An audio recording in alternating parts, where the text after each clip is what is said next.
शरद पवार राजकारणातल्या मातीतला कसलेला पैलवान, शेवटचा डाव राखून ठेवणारा वस्ताद, महाराष्ट्राच्या राजकारणाची नाळ जाणणारा आणि राजकीय वारं ओळखून अचूक खेळी खेळण्यात माहिर असणारा मुरब्बी नेता. पक्ष गेला, चिन्ह गेलं, ज्या नेत्यांना मोठं केलं ते सहकारी सोडून गेले. सख्या पुतण्यानं धोका दिला, सोबत राहिले ते बोटावर मोजण्या इतकेच नेते. मात्र पवारांनी हार मानली नाही. लोकसभा निवडणुकीत 10 पैकी 8 खासदार निवडून आणल्यानंतर आता विधानसभा निवडणुकीत गद्दार आमदारांना कात्रजचा घाट दाखवण्याची संपूर्ण तयारी शरद पवारांनी केली आहे. सध्या अनेक दिग्गज नेते शरद पवार यांच्या गटात एकामागून एक सामील होत आहेत. त्यामुळे संपूर्ण महाराष्ट्रात फक्त शरद पवारांचाच वारा आपल्याला पाहायला मिळतंय. शरद पवारांनी निवडणुकीच्या तोंडावर गियर असा कसा काय बदलला आणि सध्या महाराष्ट्राच्या राजकारणात तुतारीची चर्चाच कशी काय होते, पवार नेमका कोणता डाव टाकतायत, याचाच घेतलेला हा सविस्तर आढावा. हॅलो, मी पद्मजा आणि तुम्ही पाहताय हॅलो महाराष्ट्र. महायुतीतील अनेक नेते शरद पवार गटात जाणार अशा चर्चा मागील अनेक महिन्यांपासून सुरू आहेत. मात्र कागलच्या समरजित घाटगे वगळता इतर कोणत्याही बड्या नेत्यानं तुतारी हाती घेतली नव्हती. पण काल इंदापूरचे हर्षवर्धन पाटील आणि माढ्याचे आमदार बबनदादा शिंदे यांनी महायुतीला रामराम ठोकत शरद पवारांची तुतारी हाती घेण्याचा निर्णय घेतलाय. मला पवार साहेबांनी सांगितलंय की हर्षवर्धन, तुम्ही विधानसभा लढा. तसंच कार्यकर्त्यांची भावना होती की तुतारीकडूनच लढावं, म्हणूनच मी पवार गटात जाण्याचा निर्णय घेतोय, असं खुद्द हर्षवर्धन पाटील यांनी सांगितलंय. तर दुसरीकडे माझा आणि महायुतीचा विषय आता संपलाय. माझा मुलगा रणजित यांनी तुतारीवर लढावं किंवा अपक्ष लढावं अशी माझी इच्छा आहे. शरद पवार यांनी तिकीट दिलं तर रणजित तुतारीवर लढेल, अन्यथा तो अपक्ष लढेल, असं म्हणत बबनदादा शिंदे यांनी सुद्धा शरद पवार गटात जाहीर प्रवेश करण्याचे संकेत दिलेत. मात्र इथे महत्वाची गोष्ट ठरते ती म्हणजे शरद पवारांनी साधलेलं टायमिंग. राजकारण कोळून प्यायलेल्या शरद पवारांना टायमिंगचं महत्व अचूक माहितीये. कारण विधानसभा निवडणुका या 15 ते 20 नोव्हेंबर पर्यंत होतील असं बोललं जात आहे. त्यासाठी 10 ते 15 ऑक्टोबर पर्यंत आचारसंहिता सुद्धा लागेल अशा चर्चा सुरू आहेत.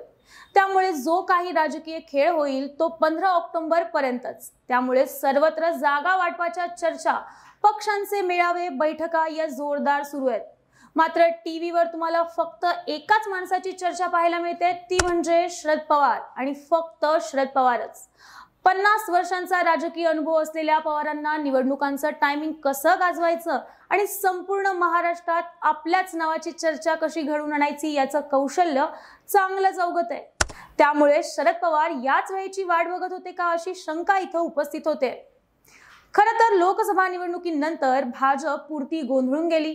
मराठा आरक्षणाच्या मुद्द्यावरून मनोज जरांगे पाटील जे काही टीकेचे बाण सोडत होते त्यात भाजप पुरती घायल झाली.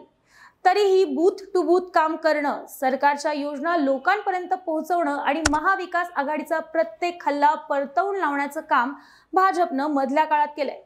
दुसरीकडे शिंदे गटानं आपल्या प्रत्येक आमदारांची मतदारसंघातली ताकद वाढवण्यावर भर दिलाय.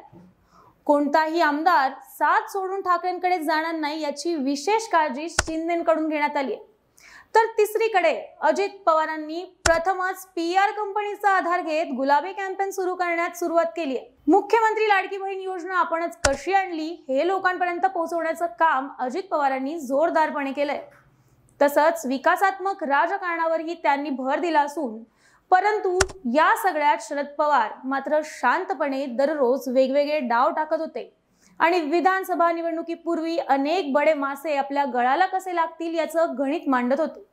राष्ट्रवादी काँग्रेस किती जागांवर उमेदवार उभा करू शकते, मग तेथील स्थानिक आणि राजकीय परिस्थिती काय आहे, लोकांचा कल काय आहे हे जाणून सक्षम आणि योग्य उमेदवार देण्याची तयारी शरद पवार करत होते. त्यासाठी कोणत्या मतदारसंघात कोणाला जवळ करायचं, कोणाला लढा म्हणायचं, कोणाच्या पाठीवर थाप टाकायची याचा प्लॅन शरद पवार आखत होते. आता विधानसभा निवडणुकीला अवघा 1.25 महिना उरला असताना पवारांनी आपला गिअर बदलायला सुरुवात केली आहे आणि याचा प्रत्यय नेमका कसा येतोय ते पुढे पाहूयात. काल हर्षवर्धन पाटील यांनी जाहीररित्या तुतारी हाती घेतली, तर दुसरीकडे माढ्याचे बबनदादा शिंदे यांनीही तुतारी हाती घेण्याचे थेट संकेत दिलेत. मात्र ये तो सिर्फ झाकी है, असली खेळ तो अभी बाकी है. तर येत्या 15 दिवसात महाराष्ट्राचं राजकारण गाजवणारे अनेक रथी महारथी शरद पवारांच्या गटात जाण्याची जोरदार चर्चा सुरू आहे. यात वाईचे मदन भोसले, पंढरपुरातून प्रशांत परिचारक, भागीरथ भालके, बार्शीचे दिलीप सोपल, मावळचे बाला भेगडे, फलटणचे रामराजे निंबाळकर, मोहोळचे राजन पाटील यांसारख्या बड्या नेत्यांचा समावेश असण्याची शक्यता वर्तवण्यात येते। वाईमध्ये अजित पवार गटाचे मकरंद पाटील हे विद्यमान आमदार असल्याने त्या ठिकाणी मदन भोसले यांना महायुतीकडून संधी काय मिळणार नाहीये। त्यामुळे मदन भोसले पवारांच्या तुतारीवर विधानसभा लढवतील असं बोललं जातंय। मागील महिन्यात राष्ट्रवादी शरद पवार गटाचे प्रदेशाध्यक्ष जयंत पाटील यांनी साताऱ्यात जाऊन मदन भोसलेंची भेट सुद्धा घेतली आणि अगदी तेव्हापासूनच या चर्चांना आणखी बळ आलंय। पंढरपुरात समाधान आवताडे हे भाजपचे विद्यमान आमदार असूनही भाजपच्याच प्रशांत परिचारक यांनी त्यांच्या नावाला तीव्र विरोध केलाय। त्यामुळे आमदारकी लढवण्यासाठी प्रशांत परिचारक हे शरद पवारांच्या गटातून पंढरपूर मंगळवेढा विधानसभा लढवतील असं बोललं जातंय। बार्शीचे दिलीप सोपल यांनीही शरद पवारांची भेट घेतली आहे। तर दिलीप सोपल हे माझे आवडते आमदार आहेत असं म्हणत खुद्द शरद पवारांनी सोपल यांच्या पक्षप्रवेशाचे संकेत दिले। फलटणच्या रामराजेंनी तर तुतारी घ्यायला आपल्याला कितीसा वेळ लागतोय असं म्हणून जाहीर सभेतच तुतारी फुंकण्याची इच्छा व्यक्त केली आहे। रामराजेंच्या या भूमिकेनंतर अजित पवारांना तातडीनं फोनवरूनच दीपक चव्हाण यांची उमेदवारी जाहीर करावी लागली। मात्र फलटणचे एकूण राजकारण आणि भाजपच्या रणजित निंबाळकरांसोबतचं असलेलं हाडवैर पाहता रामराजे कधी शरद पवार गटात सामील होऊ शकतायत असंच दिसतंय। तर मावळमध्ये सुद्धा सुनील शेळकेंना कात्रजचा घाट दाखवण्यासाठी भाजपच्या बाळा भेगडे यांच्याच हातात शरद पवारांनी तुतारी देण्याचं ठरवलंय। तर मोहोळचे राजन पाटील यांनी काही दिवसांपूर्वी शरद पवारांची भेट घेतली होती। सध्या यशवंत माने हे मोहोळ तालुक्याचे विद्यमान आमदार आहेत। ते राजन पाटील यांचे समर्थक सुद्धा आहेत। मात्र मोहोळ तालुक्यात आमदार बदलण्याच्या चर्चा या जोरदार सुरू आहेत।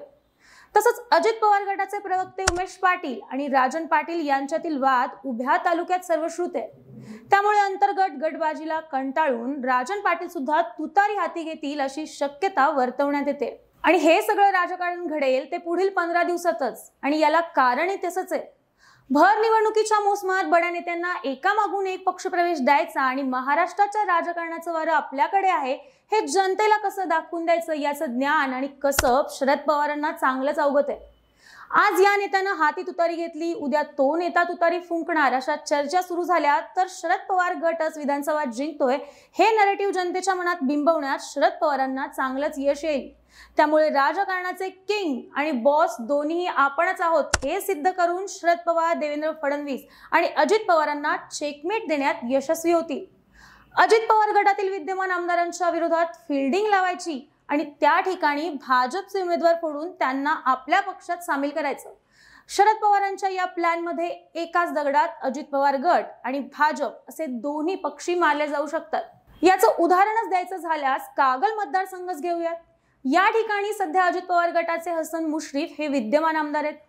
त्यांच्या विरोधात तिकीट देण्यासाठी शरद पवारांकडे सक्षम असा चेहरा नव्हता। मात्र मुरब्बी पवारांनी भाजपच्या समर्जित घाटगेंना पक्षात प्रवेश दिला आणि हसन मुश्रीफ यांच्या पुढे तगडं आव्हान निर्माण केलंय। हीच गोष्ट ते इंदापूर, मावळ आणि अशा अनेक मतदारसंघात करू शकतायत। शरद पवारांच्या या खेळीने फक्त अजित पवारच नव्हे तर भाजपला सुद्धा मोठा फटका बसताना दिसतोय। बाकी या सगळ्याबद्दल तुम्हाला काय वाटतं? विधानसभेच्या तोंडावर पवारांनी आपला टॉप गिअर टाकलाय का? महाराष्ट्राच्या राजकारणात आपल्याच नावाची चर्चा आहे हे दाखवण्यात शरद पवार यशस्वी झालेत का? तुमचं मत आम्हाला कमेंट करून नक्की कळवा आणि अशाच नवनवीन आणि राजकीय व्हिडिओसाठी हॅलो महाराष्ट्र या आमच्या चॅनलला लाईक, शेअर आणि सबस्क्राईब करायला विसरू नका। व्हिडिओ शेवटपर्यंत पाहिल्याबद्दल धन्यवाद।